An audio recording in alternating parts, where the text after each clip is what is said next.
Hello everyone and welcome to my channel. My name is Steffi and today I'm gonna do my June wrap up. So in June I read 6 books and I'm just gonna tell you a little bit of my thoughts on them. The first book is Take Your Book Back, and I actually didn't know anything about this book. And at the beginning of June, I just discovered this book. I found out that the audiobook was in the author's YouTube channel.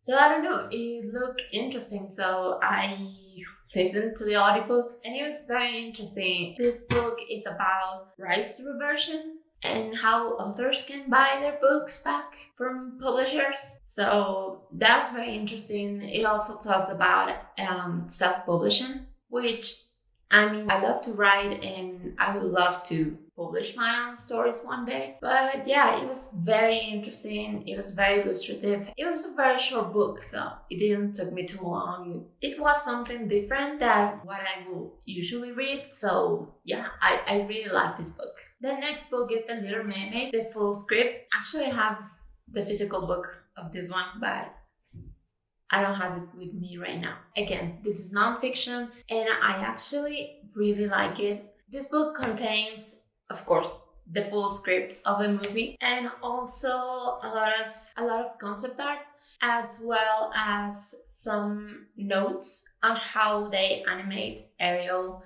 kind of a little bit of the story on how they made it. And I just love this kind of books. Also, The Little Mermaid used to be one of my favorite princesses. Yeah, I enjoyed completely this book. And it is actually because I love to understand how things were made. So yeah, I just loved it. The next book is Wings of the Night Prince, and I'm just so excited that I read this. Mostly because with this one I finished the trilogy, and that's something I've been trying to do. But actually I didn't like it as much. When I read the first one, The Kiss of the Blood Prince, I think, I did enjoy that one. This whole story starts when Fae start to come back to this world, because apparently they have been banished and they come back with full force. So I think that at the beginning there's a little bit of slaughter. The thing is that there are 3 princes. Each of them needs to find their mates so they can break their curses. So there is like the Blood Prince, which is kind of a vampire, a fairy vampire. We have Bane, which is the Winter Prince, and he has like his heart is getting frozen or something like that. And I was very excited for Killian, which is the Night Prince, because his touch kills everyone. So it was like, how do you find your mate if you're gonna kill her? But it was very interesting. I did like the beginning, but I don't know, I felt like somehow things turn out to be too easy. I just finished the book because it was the last book in the trilogy. So at some point, I think I got a little bit tired. I don't know. It was like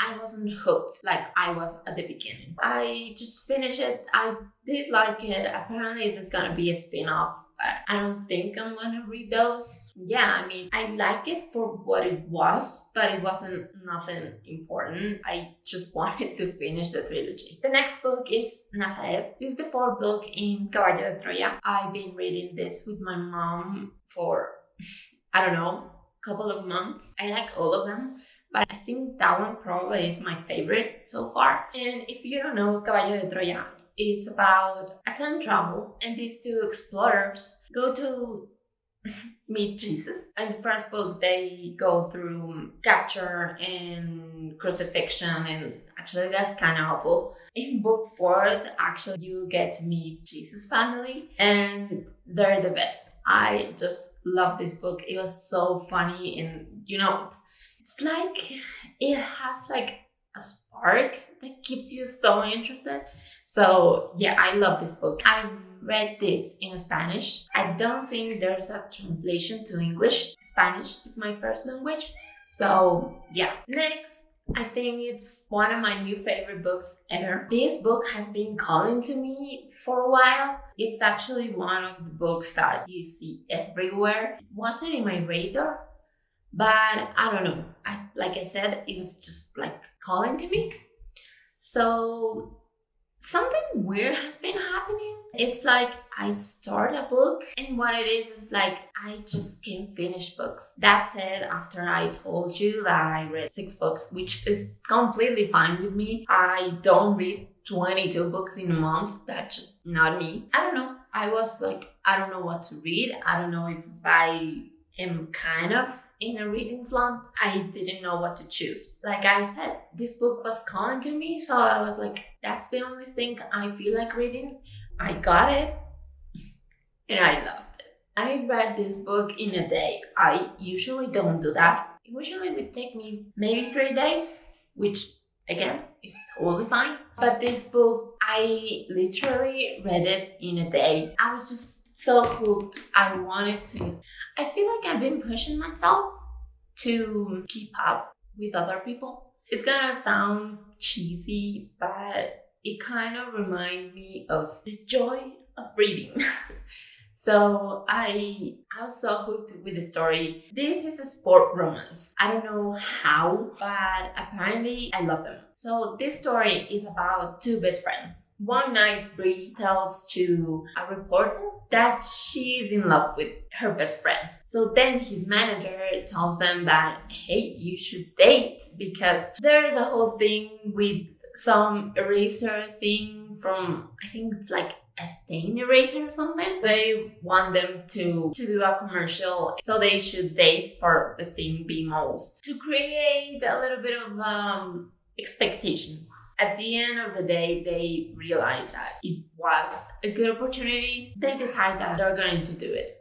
That's why I love dual POVs, because you can see his point of view, and he's been in love with her as well for like a long time. He starts to do a lot of things that she doesn't expect, and I just loved it. The guy is so cute and so caring, and I love their friendship because it's not all romance. Mostly at the beginning, it's relationship as friends, and actually that's so funny. I laughed so much with this book. And the last book I'm gonna talk about is something again that I did not expect, and it's Smart Girls Don't Kiss Aliens. I was browsing one day and I found this book. At the beginning I was like, yeah, I'm not that interested, but I read the synopsis. It seemed fun. It's actually like a parody for Ice Planet Barbarians. The thing is that apparently they got to this other planet, but they have like 15 PhDs among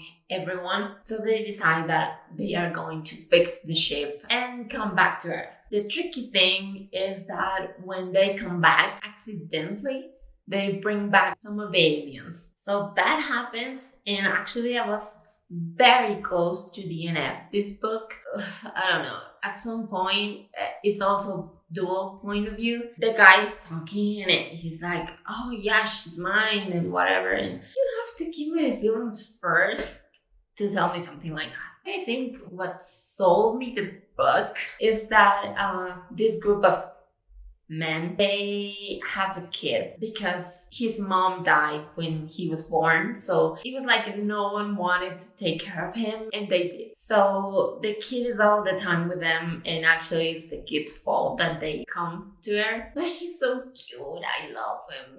Kids are a little bit my weakness. If there's a kid, I'm probably gonna like it. One thing that I was like very hesitant, it's because I can do with fangs, I can do with wings. In this book that I mentioned, something of the Blood Prince, he has antlers. And at the beginning I was like very off. I'm not sure I can do that. But I went through it and I came out victorious. I can do that, but something I have never been able to do is tails. And that's actually one of the reasons that I haven't read The Cruel Prince, because I know he has a tail and I'm just very put off by that. So these aliens have tails, and I was like, that's against the rules. So I wasn't sure if I was going to continue. And then this kid starts to chew his tail, and I was just in heaven. They say that he does that when he's nervous, and I was like, that's so cute.